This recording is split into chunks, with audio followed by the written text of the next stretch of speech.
bem? Eu sou Gato Ferreira e esse é o Carreira Sem Fronteiras. Tudo pronto para a aventura de hoje?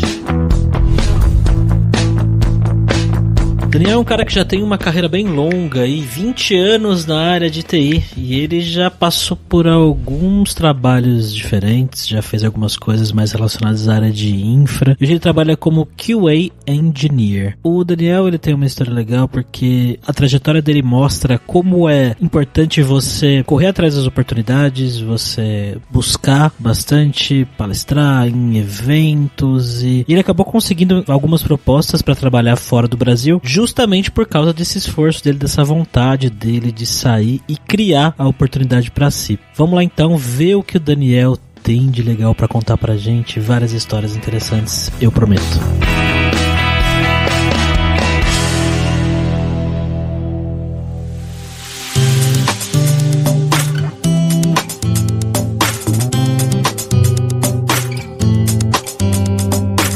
Para conversar com o Daniel, estamos como sempre com ele, o nosso viajante poliglota Fabrício Carraro. Bom dia, Fabrício. Bom dia, Gabs. Estou aqui no meu quarto suando, que o verão começou bem forte já em Barcelona. Não sei como que tá o Daniel lá em Praga.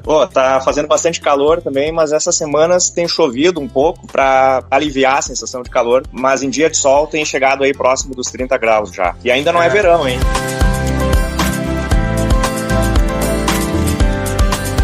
Bom, galera, como sempre, só o nosso jabazinho inicial aqui, que o podcast Carreira Sem Fronteiras é oferecido pela Alura Língua, cursos online de idiomas, que eu, Fabrício Carraro, ajudei a desenvolver com métodos que eu utilizei e utilizo para aprender idiomas como francês, italiano, russo, polonês, grego, alemão e assim por diante. E lembre-se que o ouvinte do Carreira Sem Fronteiras tem 10% de desconto em todos os planos, para você estudar todos os níveis de inglês e espanhol com a gente pelo mesmo valor. Então vai lá em aluralingua.com.br/promoção/carreira e começa a estudar com a gente hoje mesmo.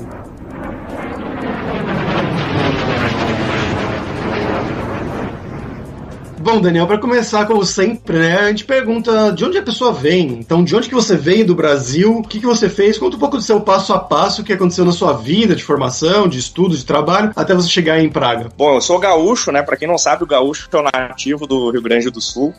Então, eu sou gaúcho, sou de família metade uruguaia, metade brasileira. Sou filho aí de um engenheiro aposentado, uma professora de inglês aposentada também. Então, a minha formação ela é bem multidisciplinar, né? A minha formação lá, ensino médio, era técnico em polímeros, né? Eu fui terminar a quarta faculdade que eu iniciei, cheguei a começar e cursar até o 5º semestre de engenharia de bioprocessos e biotecnologia, então bem multidisciplinar. Mas a minha carreira em TI, ela começou na área de infraestrutura. Eu trabalhava em data center, administração de servidores, banco de dados, redes, enfim, né? Na metade da minha carreira, né, eu já estou aí há 20 anos no mercado, na metade da minha carreira eu migrei para projetos de pesquisa e desenvolvimento no laboratório de R&D da HP, em Porto Alegre. Então eu comecei a atuar, como eu já tinha um pouco de background de automação para processos de monitoramento e troubleshooting, eu já tive essa migração bem facilitada para a área de QA, para trabalhar com automação de testes. Então já desde o início ali, nesse processo de migração, eu passei por um processo de mentoring dentro da HP para aprender fundamentos, conceitos de QA, de teste de software. Dali em diante, aí, pelos últimos 10 anos, eu tenho trabalhado como QA Engineer com foco em automação de testes. E quando que surgiu essa oportunidade de você se mudar para Praga? Foi uma surpresa positiva, né? Eu tinha já essa vontade de ter uma carreira no exterior há algum tempo, mas aquela síndrome do impostor sempre me fazia pensar que eu não estava preparado, que meu inglês não era bom o suficiente, embora seja filho de uma professora de inglês. Eu ia perguntar exatamente isso, já veio de graça o inglês.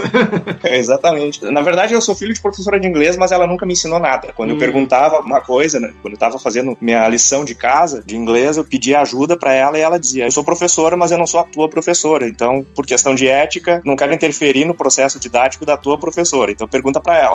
Desde o início da minha carreira, eu sempre fui muito envolvido com comunidade técnica. Quando eu migrei para QA, já comecei a participar de grupos, não só de meetups, né, mas também grupos de estudo, e em breve, logo no início, eu já comecei a participar mais ativamente, promovendo alguns workshops, palestras, né, compartilhando um pouco do conhecimento que eu tinha também. E esse envolvimento com a comunidade, esse networking que a gente vai desenvolvendo, ele sempre me trouxe muito boas oportunidades, né? Me fez conhecer pessoas, me fez conhecer empresas. Eu sempre consegui ter movimentação na minha carreira, principalmente através do networking, né? Alguém indicava, ou eu ficava sabendo de uma vaga em algum lugar e conseguia conseguia intermediar isso através do networking muito mais facilmente, né, do que seria o formato tradicional. E o que aconteceu é que no ano passado, né, então 2019, na verdade em dezembro de 2018, eu trabalhava como um QA coach pela Accenture dentro de um banco em Porto Alegre. Não estava mais atendendo aos meus objetivos profissionais, eu acho que eu estava, de certa forma, sendo subutilizado ali dentro daquele banco, e eu tentei fazer uma movimentação através da Accenture ser realocado em outro estado. Isso não aconteceu. Durante alguns meses eu fiquei aguardando isso acontecer, não aconteceu. Então eu me expus ao mercado, né? Comecei a fazer networking, comecei a contatar algumas pessoas que eu conhecia, que já trabalhavam em outras empresas, em outros estados, outras cidades, e comecei a buscar outras oportunidades. Acabei sendo indicado para uma vaga de uma empresa de Barueri, mudei para São Paulo, fiquei durante quase um ano morando em São Paulo, e logo nos primeiros 3 meses eu já identifiquei que o plano inicial que eu tinha, que era de ficar vivendo em São Paulo durante 2 anos para me preparar para uma carreira no exterior, não era um período muito realista, né? 2 anos, mas o que 2 anos me afastavam, por que eu estava 2 anos afastado de uma oportunidade ou de uma situação real de mudança para o exterior, que em 3 meses eu não estaria preparado, né? Então eu comecei a identificar e a perceber também através da atuação com a comunidade técnica de São Paulo, comecei a perceber que eu estava no mesmo nível de várias pessoas, várias referências que já estavam com uma experiência no exterior aí bem consolidada. Então eu comecei a me expor a essas oportunidades de trabalho no exterior, comecei a entrar em contato com algumas empresas, me candidatar a alguns processos seletivos. Num período de 3 semanas, que acabou culminando ali com o TDC de São Paulo, palestrei na trilha de Agile Coaching, né, do TDC de São Paulo, de 2019, mas no período ali que antecedeu o TDC, 3 semanas aproximadamente, eu participei de 8 processos seletivos, né, para 5 países diferentes e recebi 3 propostas, uma para o Canadá, uma para Portugal e a outra aqui para Praga, na República Tcheca. Eu acabei optando por vir para cá, né, porque é uma experiência que profissionalmente ia agregar bastante para o meu currículo, por serem tecnologias um pouco diferentes, ou um mercado, um segmento de mercado, um produto um pouco diferente do que eu estava acostumado a trabalhar, e também uma experiência cultural, uma experiência de vida que eu acho que é incomparável, é muito enriquecedor, né? Você que está morando aí na Espanha, você sabe bem como é que é, né? Com certeza, com certeza. E eu queria perguntar, como é que foram esses processos de seleção? Foram muito diferentes dos processos pelos quais você passou no Brasil? Foram parecidos? Como que foi isso? A primeira diferença é o idioma, né? Eles não têm só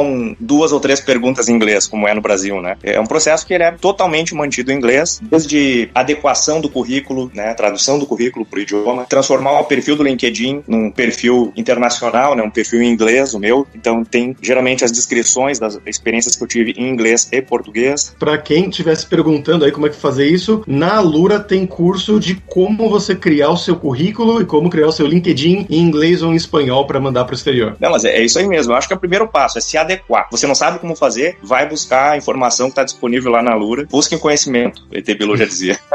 Então, eu acho que primeiro é se preparar para quando se expor ao mercado de trabalho já estar adequado nesse sentido. O processo é todo mantido em inglês, eu acho que esse é o primeiro fator aí que acaba afastando algumas pessoas desse tipo de objetivo, né, ou sonho a ser alcançado, é o idioma. Então a primeira dica é se adequar ao idioma, né, aprender o idioma, vai ouvir podcast do Carreiras Sem Fronteiras, que em breve vai estar lançando podcasts em inglês aí. Olha aí.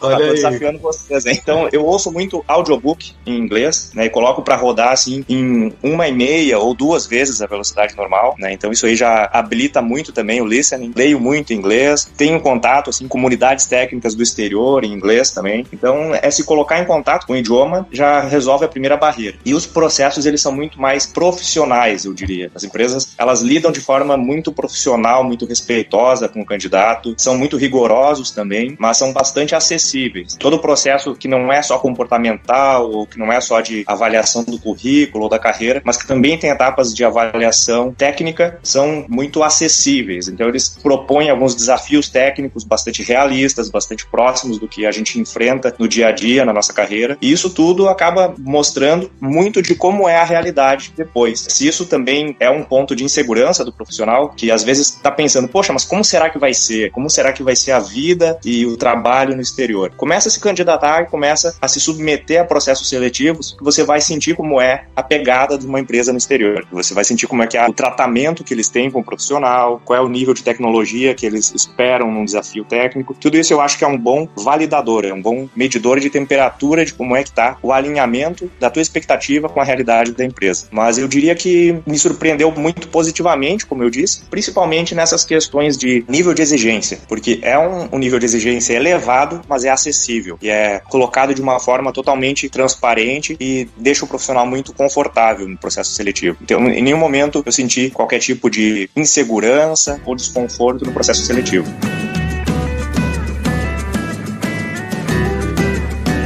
Cara, qual que foi a primeira empresa que você conseguiu trabalho fora do Brasil? Eu recebi 3 propostas, como eu disse, né? Uma canadense, uma portuguesa e uma tcheca. A empresa tcheca, eu localizei a vaga através de um site chamado Relocate.me. O nome já diz, né? Relocate Me. Então, é um site que tem esse objetivo de divulgar vagas de empresas que estão dispostas a fazer a realocação. São empresas que têm um Relocation Package. Então, essas empresas, elas oferecem sponsorship para visto, né? Então, eles encaminham todo o processo de visto, tem ajuda de custo, enfim. A empresa tcheca que me contratou, inicialmente para uma atuação como um freelancer remoto, porque todo o processo de obtenção de visto leva um certo tempo. No meu caso, levou um pouco mais porque eu trouxe animais, né? Eu trouxe comigo uma cadela e um gato, então levou 4 meses. Essa empresa é uma empresa que desenvolve jogos para cassinos online. Na verdade, essa empresa era, porque essa empresa faliu. Eu comecei a trabalhar com eles em agosto, comecei a trabalhar remotamente, já no fuso horário tcheco. Eu morava em São Paulo na época e trabalhava das 4 horas da manhã até 1 da tarde. O bom disso é que eu tinha o resto do dia livre, né? E pra mim não é um problema porque eu sempre dormi muito pouco, sempre fui muito de hábitos noturnos, né? Então foi tranquilo. Trabalhei remotamente pra eles então de agosto até novembro. No final de novembro, já com visto, já com a documentação dos animais, mudei pra Praga, cheguei aqui então no final de novembro e no final de janeiro a empresa comunicou que estava encerrando as atividades porque não estava sendo lucrativo para eles. Essa era uma empresa que fazia, era a unidade aqui de Praga, era a unidade de inovação tecnológica para um grupo que tinha outras unidades em Kuala Lumpur,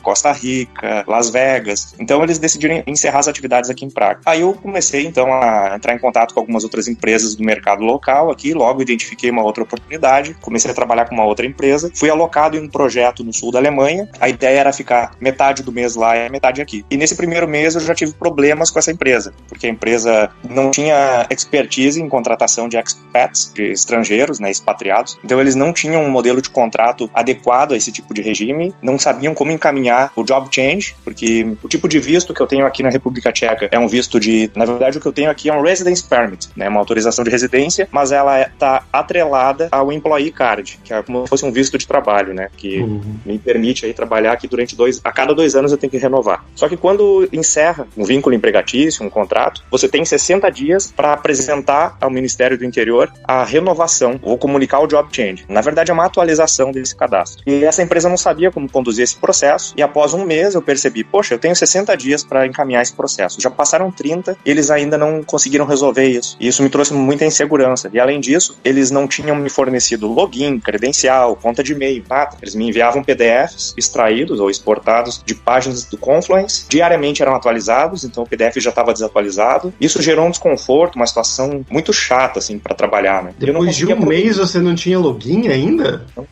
tinha. Eu acessava o sistema com o login do gerente de projetos e depois de um certo tempo eles começaram a indicar que isso não era uma boa prática, que deveria ser evitado. Então, jura? É mesmo?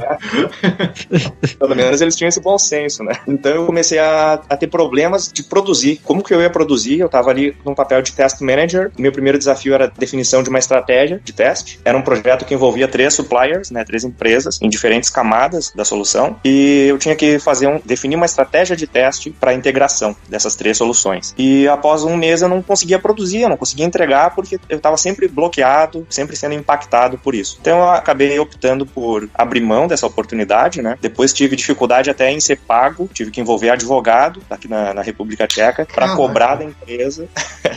Aqui também tem golpe, viu?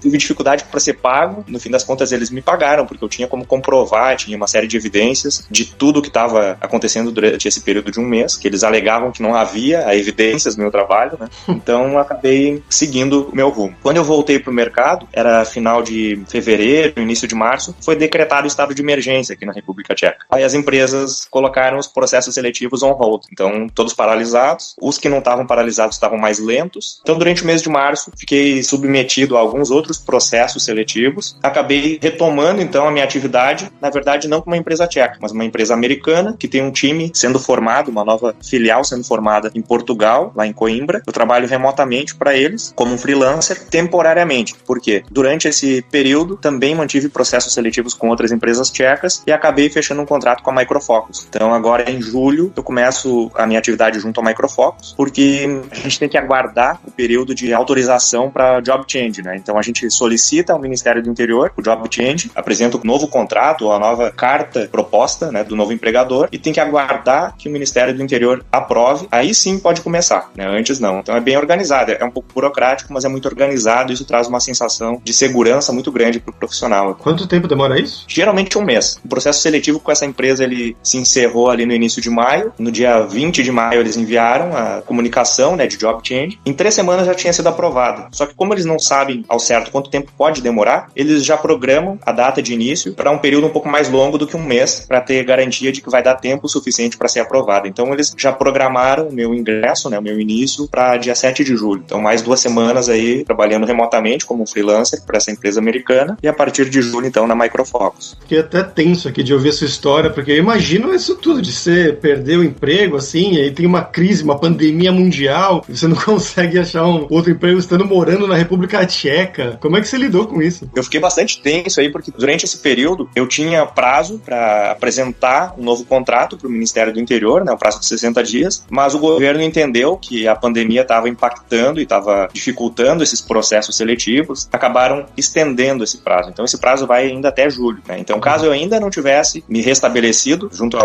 uma outra empresa, eu teria ainda até julho. Então foi bem mais facilitado esse processo nessa situação que não é muito típica, né? Uma situação totalmente diferente. O governo está aprendendo a lidar com isso, as empresas estão aprendendo a lidar com isso, estão se adequando a trabalho remoto, os processos seletivos estão se estabilizando novamente agora, né? Eu até diria assim que a forma de convívio, né, da sociedade está mudando drasticamente aqui. As restrições, né, nesse período de pandemia são muito respeitadas pela população, mas são restrições bastante rígidas, mas inteligentes, né? Então tem horário específico para idosos no mercado, né? Então das 8 da manhã até as 10 ou 11, durante um período ali de um pouco mais de um mês. Durante esse horário, na manhã, só idosos entravam no mercado. Então isso aí também já é uma forma de distanciamento social, isolamento social, né? Transporte público só com máscara. Na entrada das estações de metrô tem hand sanitizers, o álcool em gel, né? Dá para ver que toda a população se mobilizou, o governo ofereceu restrições realistas e fáceis de serem cumpridas, de certa forma, ofereceu recursos também. Então, não é à toa que é um país aí que tem uma população um pouco menor do que a cidade de São Paulo, né? Tem 11 milhões de habitantes aproximadamente aqui, e eles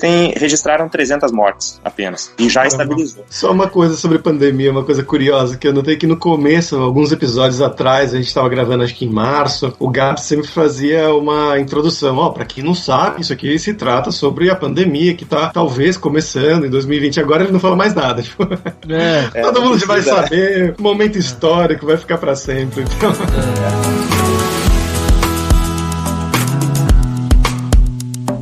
Cara, como é que foi o início aí na República Tcheca, em Praga? Esse início pra você se localizar, né? Encontrar um lugar pra morar e se adaptar. A empresa te ajudou esse início? A maioria das empresas que tem relocation package, eles facilitam muito esse processo. Então, existe geralmente uma consultoria que oferece todo o serviço de documentação, tradução de documentos, né? Os documentos têm que ser apostilados, né? Que é o apostilamento de raia, é como se fosse um selo, né? Um certificado dizendo que aquele documento é oficial para ser aceito nos países que fazem parte desse tratado de Haia, que é um tratado diplomático. Então, toda essa burocracia, que às vezes não é tão simples, ou que a gente não precisa enfrentar ao longo de uma vida sem experiências no exterior, né? A gente precisa aprender isso tudo. Então, eles têm consultorias que fornecem esse tipo de orientação. Chegando aqui, bom, a empresa custeia tudo, né? Custeia passagem, custeia todo o custo de documentação, custo de visto, enfim. Chegando aqui, já tem um apartamento de Airbnb te esperando, né? A empresa paga lá o primeiro mês de aluguel, e aí você tem ali os primeiros dias para tratar, porque o visto que é fornecido é um visto com o objetivo de vir para o país para concluir o processo, que é um processo de solicitação de autorização de residência através de vínculo de trabalho, através de um employee card. Ele tem que chegar aqui e concluir o processo. Esses primeiros dias ali, até concluir o processo, a empresa já está, vamos dizer assim, com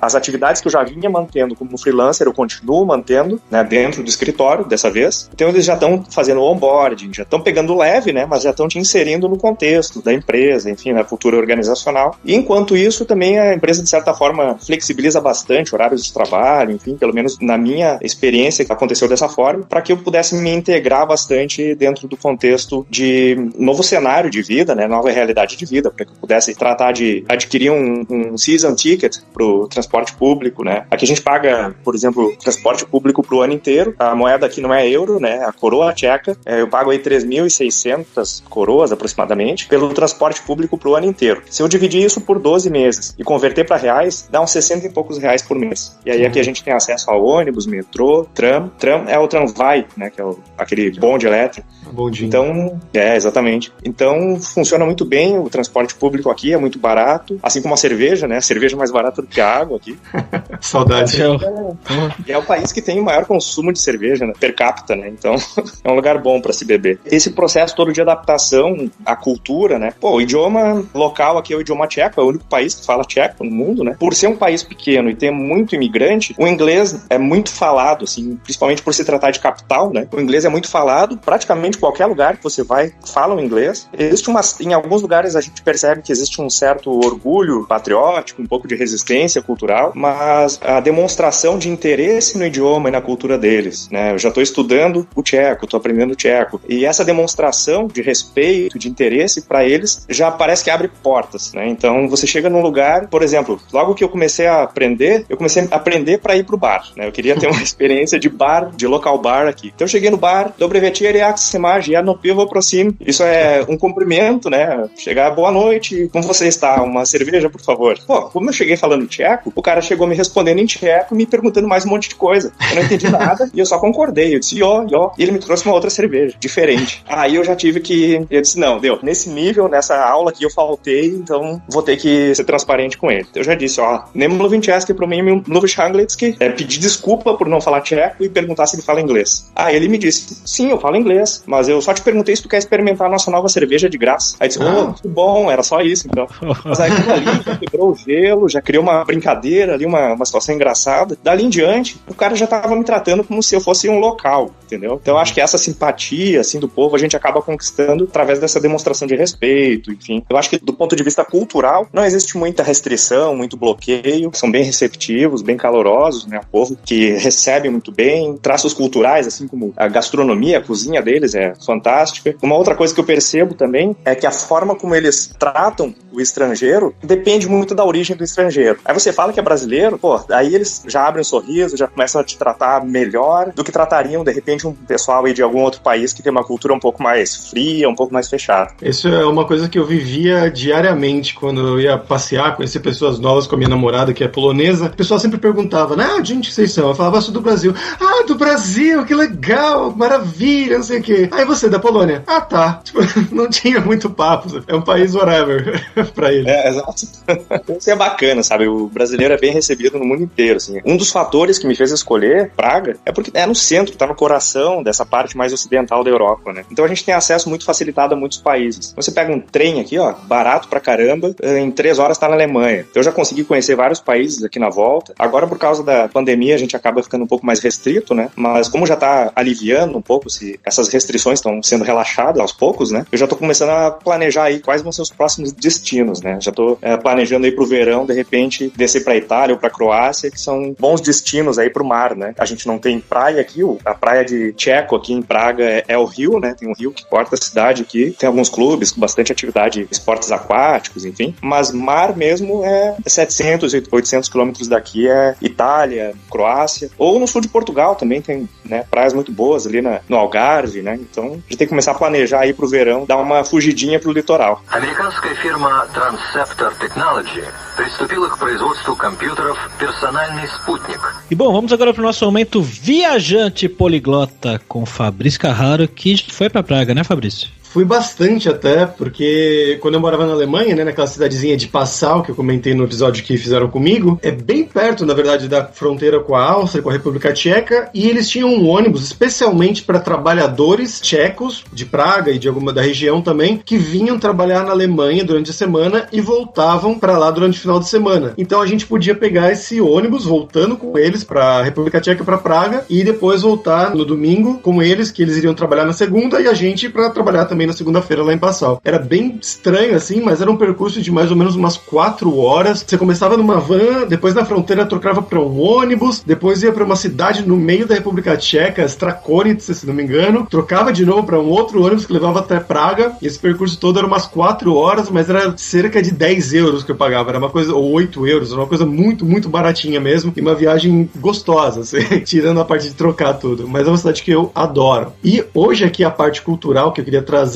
é sobre uma história que eu ouvi quando eu fui fazer o Free Walking Tour, né? Esses tours que eles fazem geralmente gratuitos, quando você vai a uma cidade, tem na Europa, tem no Brasil, em todos os lugares tem isso, que você faz um tour de graça, tem um guia lá oficial, e no final você dá o que você acha que o tour valeu. Você pode dar, sei lá, 5 euros, você pode dar 50 euros, você decide quanto você acha que aquilo valeu pra você. Ele contou uma história nesse tour, ele contou meio como se fosse uma história real, só que parecia uma anedota, e eu fui pesquisar mais a fundo, e na verdade essa história veio de um livro, de um escritor tcheco muito famoso, inclusive, que se chama Jiří Weil. Os links vão estar na descrição com o nome e tudo mais, que o livro, o nome em tcheco é Na Střeše je Mendelssohn, ou em inglês Mendelssohn is on the roof, né? O Mendelssohn está no teto, está no telhado, que é basicamente uma história contando durante a ocupação nazista na Segunda Guerra Mundial, que aconteceu lá na República Tcheca, né? Foi um dos países que foram ocupados pela Alemanha nazista, e teve esse autor, o Jiří Weil, que ele era um tcheco judeu, e ele teve então que se esconder, ele trabalhava no Museu Judeu em Praga, depois ele foi alocado para um desses guetos de judeus ali em Praga, e ele falou, não, melhor não, eu acho que não vou, e aí ele teve que viver de 42 até o final da guerra escondido, e para isso ele até que fingir que ele morreu, para fazer um papel, um certificado de óbito, para pararem de procurar por ele. Mas ele conseguiu sobreviver à guerra, assim, sobreviver ao Holocausto. Depois ele começou a escrever vários livros contando sobre como foi ser um judeu, mas também com anedotas, não só histórias reais, mas também coisas mais ficcionais que poderiam ter acontecido. E uma delas é essa história do Mendelssohn que está no teto, que era contando uma suposta história ficcional sobre os nazistas lá. Eles tinham a casa de ópera, né,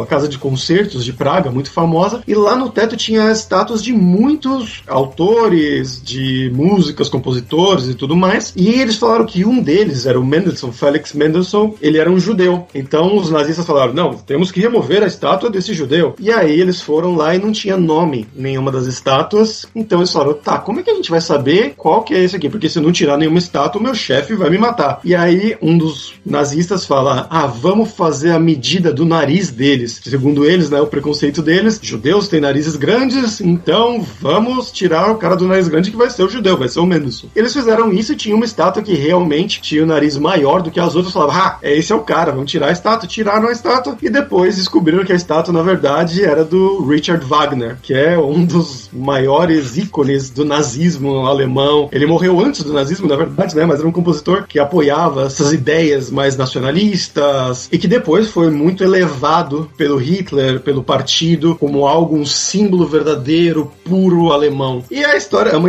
anedota, claro, mas ele me contou essa história como se fosse uma história real e eu achei fantástica. E achei que valia ser contada aqui. Então esse livro chama Mendelssohn is on the Roof, né, em inglês, e tem várias dessas historinhas, assim, contando sobre coisas sobre judeus, coisas sobre a ocupação nazista na República Tcheca durante esse período da guerra aí. E você, Daniel, o que você gosta de fazer por aí em Praga? Então, agora nesse período de pandemia eu tô me aprimorando na culinária tcheca. Eu sempre gostei muito de cozinhar, eu sou sushi man e tenho vários outros cursos de gastronomia, né? Então agora eu tô aprendendo a culinária tcheca. Já tô publicando, inclusive, alguns vídeos de receitas, né, cozinhando algumas receitas no canal que eu lancei aí faz um mês. Comecei a publicar então um pouco disso, da gastronomia. Aí eu criei uma uma seção do canal, uma playlist chamada Castronomia, né, já que meu sobrenome é Castro.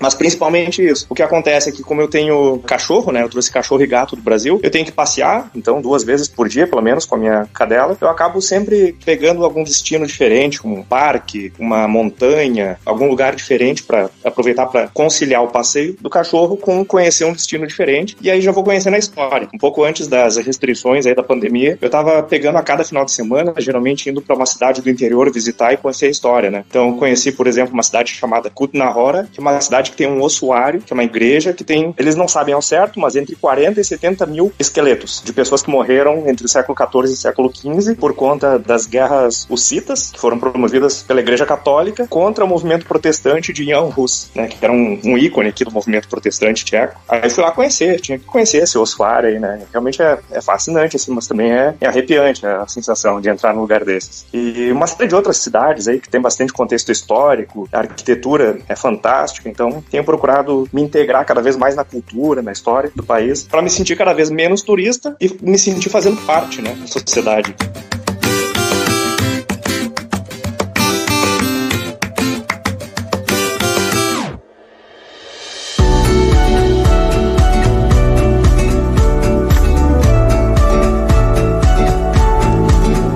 Cara, como é que é a sua relação no dia a dia com os tchecos? Você conseguiu fazer amizade com a galera, se enturmar? Tem amigos aí já? Na verdade, essa empresa que me trouxe pra cá, ela é uma empresa que tinha profissionais de 30 países diferentes, mas tinha muitos tchecos também, né? Então, os ex-colegas dessa empresa, a gente ainda mantém um grupo aí bem sólido, aí a gente mantém contato através de grupo de WhatsApp, Facebook. Eventualmente, alguém faz aniversário, convida os outros para ir para algum parque, né? Já que os estabelecimentos recém estão retomando as atividades dentro dos estabelecimentos, né? Antes eles apenas vendiam comida assim no balcão ou na janela, na porta, e era para levar. Então você comprava para levar, podia consumir no estabelecimento. Mas agora eles estão retomando essas atividades. Então agora que a gente consegue começar a se reunir novamente. Antes disso, se quisesse se reunir, tinha que ser em ambiente ao ar livre, num parque. Nesse grupo de amizades aí, de ex-colegas, tem brasileiros, tem pessoas de vários outros países aí, estrangeiros de vários outros países, e tem muito tcheco também. Então a gente vai acabando fazendo amizade, assim. E é bacana porque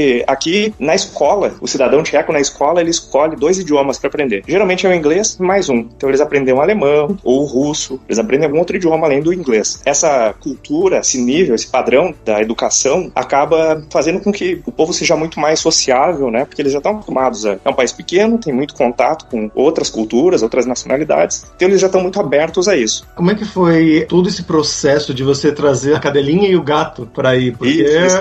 É a primeira vez que a gente entrevista alguém aqui para falar sobre isso, né? Então como que é para conseguir o visto dos animais? Na verdade não é a primeira vez. O Alexson Fortes lá de Montreal levou o Jeromel, né?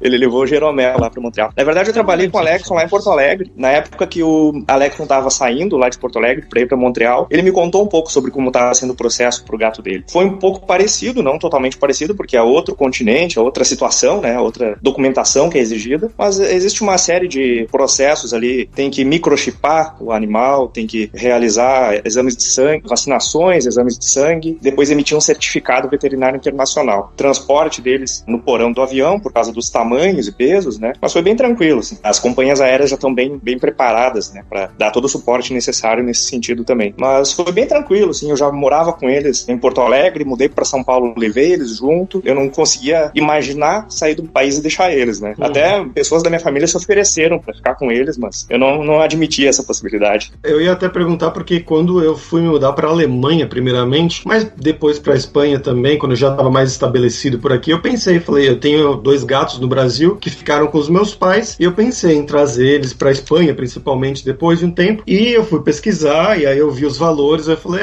então, era algo, pelo menos na minha época, quando eu fui pesquisar, era algo em torno de 300 euros por animal, por gato. Então, foi assim para você também? Eu vim pela TAP, né? Vim por Portugal pela TAP, porque de todas as pesquisas que eu fiz, tudo me indicou que a TAP era a empresa que tinha o melhor serviço para transporte de animais, estavam mais preparados, né? O custo aí entre 200 e 300 euros, a passagem para cada animal, mas o custo de todo o processo, por exemplo, o exame de sangue deles, o mais barato que eu encontrei foi cerca de R$1.000 por animal, né? Caramba. Só o exame de sangue. E agora tá pior, porque porque o único laboratório do Brasil que ficava em Belo Horizonte, na verdade esse laboratório ainda existe, lá em Belo Horizonte, mas ele não renovou a autorização para realizar esse tipo de exame. Então ele não é mais um laboratório reconhecido pela União Europeia para fornecer esse tipo de certificado, né, de laudo. Então hoje, para sair do Brasil com o animal, tem que enviar uma amostra de sangue para algum laboratório certificado em outros países, né? Então é um pouco mais caro agora. Mas foi bem tranquilo, assim. É um processo que levou um pouco de tempo, né, como eu disse, porque os prazos são demorados, tem que respeitar uma quarentena, enfim, antes da realização do exame, né, depois da vacinação e antes da coleta de sangue para fazer a sorologia, e depois da sorologia, mais 90 dias tem que esperar. Então a gente estava bem tenso, né? A gente, porque eu mudei para cá com minha namorada, durante todo esse processo aí, ela se envolveu bastante, me ajudou também, porque afinal de contas eu também estava envolvido ainda com trabalho, né, trabalho remoto, então ela acabou assumindo bastante dessas atividades aí de preparar documentação e todas essas providências aí para viagem, e a gente estava bem tenso, né? Como é que seria isso? Viajar 15 horas com um animal no porão do avião. Mas no fim das contas, até uma técnica que eu adotei aí foi fazer download de áudio de motor de avião e deixava tocando num speaker, né, numa caixinha aí, uma JBL, no quarto onde eles dormiam, e eu trancava eles na caixa de transporte, apagava as luzes e colocava essa caixinha a tocar o som do motor do avião durante a noite inteira. Fiz isso durante uns 10 dias, então eles já estavam acostumados. Genial, genial. Vamos falar sobre dinheiro agora, cara. Eu queria que você contasse pra gente como é a questão do salário aí, né? Não precisa falar, obviamente, quanto você ganha, né? Mas como é que é a qualidade de vida com o que você ganha aí e comparando aqui com o Brasil? Bom, existe um site aí que eu acho que é o mais popular para fazer esse tipo de consulta de expectativa salarial, que é o Glassdoor, né? E existe um outro site que é muito popular também para consultar custo de vida, que é o Numbeo. Então, quando a gente começa a comparar no Numbeo, ele é dividido ali por itens, né? Itens do custo de vida, a gente começa a perceber que aqui o maior custo que o cidadão tem aqui é a residência, é aluguel, né? A gente compara aluguel aí com o aluguel de São Paulo, é bem mais alto, né? Chega a ser aí 40%, 50% mais alto. Mas tem muitas alternativas, muitas opções aqui, né? Não é tão difícil assim fazer essa adequação aí a essa realidade de custo de vida mais alto do ponto de vista de custo para habitação, porque por outro lado, outros custos são menores. Então a alimentação aqui é barata, transporte, bebida, tem muita coisa aqui que é muito mais barata, né? Roupa, pô, eu cheguei aqui no inverno, né? Cheguei aqui no final de novembro. Trouxe casaco,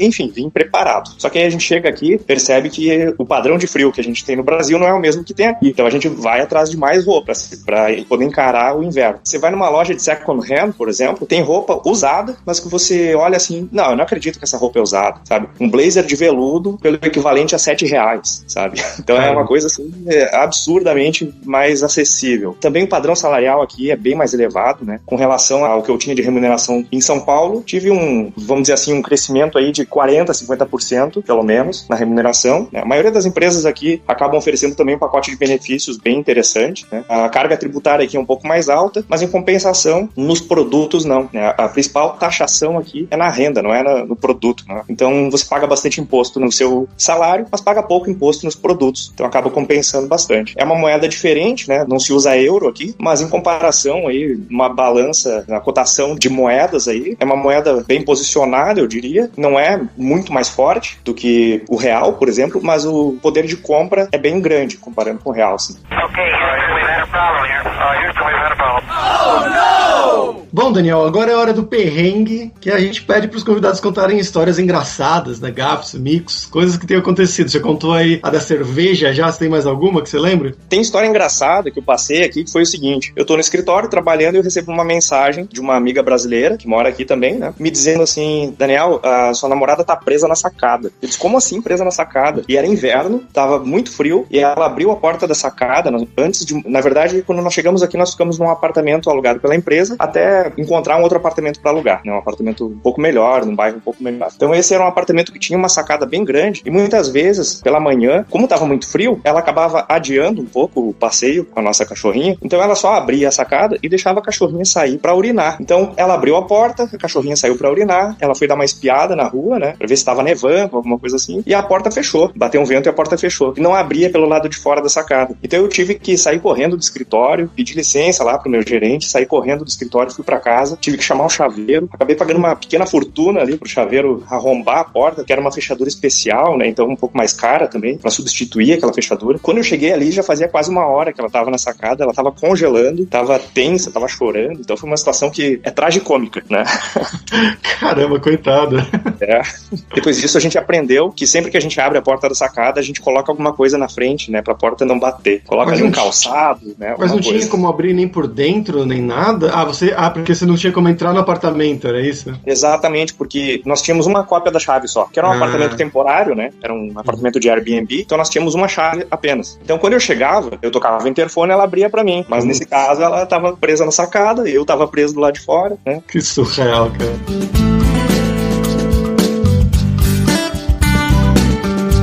Muito obrigado, Daniel, pelo seu tempo aqui, pela entrevista. E você quer divulgar alguma coisa? Bem, eu acho que o pessoal pode acompanhar um pouco do que está acontecendo, de como é que foi a minha história aí, esses perrengues que eu passei, que eu tô ainda aos poucos conseguindo me restabelecer aqui, através de um canal que eu lancei no YouTube agora há um mês, aproximadamente. Pode procurar lá por Daniel Castro no YouTube, vai me encontrar com certeza. Pode me seguir aí, LinkedIn, enfim, nas redes sociais. Vai ser um prazer aí poder compartilhar um pouco de informação, dicas, etc. Para quem é mais interessado, assim, com conteúdo técnico, eu era membro lá em São Paulo de algumas comunidades técnicas e quando vim para Praga, acabei procurando, né, outras opções aqui e por não ter tantas opções de comunidade técnica aqui na capital, acabei optando por fundar, né, por estabelecer uma nova unidade do The Ministry of Testing aqui em Praga. Eu sou coordenador do grupo, né, também uma oportunidade de começar a palestrar em inglês e tal. Então, quem tiver interesse em acompanhar esse tipo de conteúdo aí, se inscreve lá no Meetup, né, procura lá The Ministry of Testing Praga, se inscreve lá no canal no YouTube também para começar a gerar conteúdo técnico. Eu acho que é isso. Vamos deixar os links aí na descrição. E lembrando aí, ó, eu tô à disposição aí para quem tiver dúvida, quiser fazer um comentário, trocar uma ideia. Eu acho muito bacana isso de networking. Agora pela manhã, por exemplo, hoje começou, a gente tá gravando esse podcast aí, hoje 24 de junho, hoje começou a edição do TDC, né, da Developers Conference em Floripa, que é uma edição online. Como é uma edição online, eu consigo participar. Então, já criei uma sala, né, ali virtual, que o pessoal vai entrar e a gente trocar dica de carreira, enfim, né, carreira no exterior. Já estou me candidatando também para palestrar na edição online do TDC de São Paulo, que acontece em agosto, né? Também falando de carreira. É uma outra dica aí que eu acho que provavelmente quando vocês estiverem ouvindo esse podcast já vai ter acontecido, né? A edição de Floripa, mas a próxima acontece em agosto em São Paulo. É online, então eu acho que fica a dica aí para quem quiser participar. Como o Daniel tá falando aí, participar de comunidades na área de tecnologia vai trazer muitas oportunidades para você, de várias formas diferentes, né, Daniel? É verdade, é verdade. E a gente acaba desenvolvendo muito soft skill, né? Você chega aqui, ó, você tem conhecimento técnico, experiência técnica, tem um idioma, mas você acaba vivendo uma realidade cultural diferente que você acaba resolvendo através de soft skill.